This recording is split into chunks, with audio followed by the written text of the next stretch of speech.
Qu'est-ce que le mauvais œil? Le mauvais œil est quand on a des personnes qui sont envieuses et jalouses de vous, qui parlent mal de vous et qui vous créent ce qu'on appelle des blocages, où vous vous cassez la figure, où vous êtes tout le temps fatigué, où vous avez des choses inexplicables qui vous arrivent, des retards, des blocages, etc., etc. Elle peut être produite par les étrangers et c'est 10 fois plus fort quand c'est par rapport à des membres de la famille, quand ce sont les frères, les sœurs, les parents, ou belles-sœurs et beaux-frères, tous les gens de votre famille.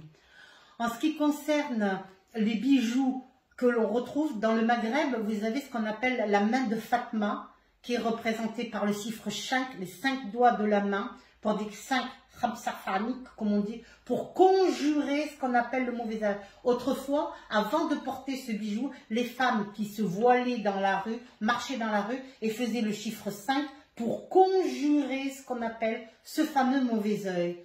Donc quand on croise quelqu'un dans la rue qui nous lance le mauvais œil, qu'est-ce qu'on fait? On peut faire le chiffre 5 en répétant la phrase. Khamsafanique, comme on dit, pour protéger contre le mauvais œil. On peut aussi, certaines personnes se grattent les fesses en Arménie, tout ça, pour conjurer le mauvais œil quand ils entendent quelque chose de négatif et tout ça. On peut se gratter les fesses. On peut porter ce qu'on appelle des bijoux ou des vêtements rouges pour conjurer le mauvais œil. Un bracelet rouge. Un bracelet rouge pour conjurer le mauvais œil. On peut, en Corse, on peut porter ce qu'on appelle l'opercule, qui est ce qu'on appelle l'œil de Sainte Lucie, qui conjure le mauvais œil.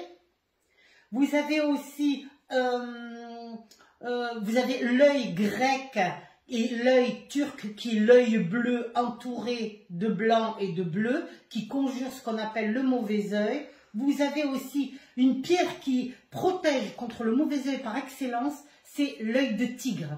L'œil de tigre est une pierre qui va redégager ce qu'on appelle renvoyer les mauvaises énergies sur la personne qui vous les enverront. La pierre d'Alain. Vous avez aussi pour conjurer le mauvais œil cette pierre, c'est la pierre d'Alain, on l'appelle la pierre d'Aloun. Et dans la pierre d'Aloun, qui est la pierre d'Alain, on récite une prière que l'on va faire ou sur le front ou qu'on va poser sur le corps de la personne qui est malade, on va le faire fondre sur du charbon et si la pierre fait ce qu'on appelle plein de bulles ou éclate et tout ça, ça veut dire qu'on aura enlevé le mauvais œil.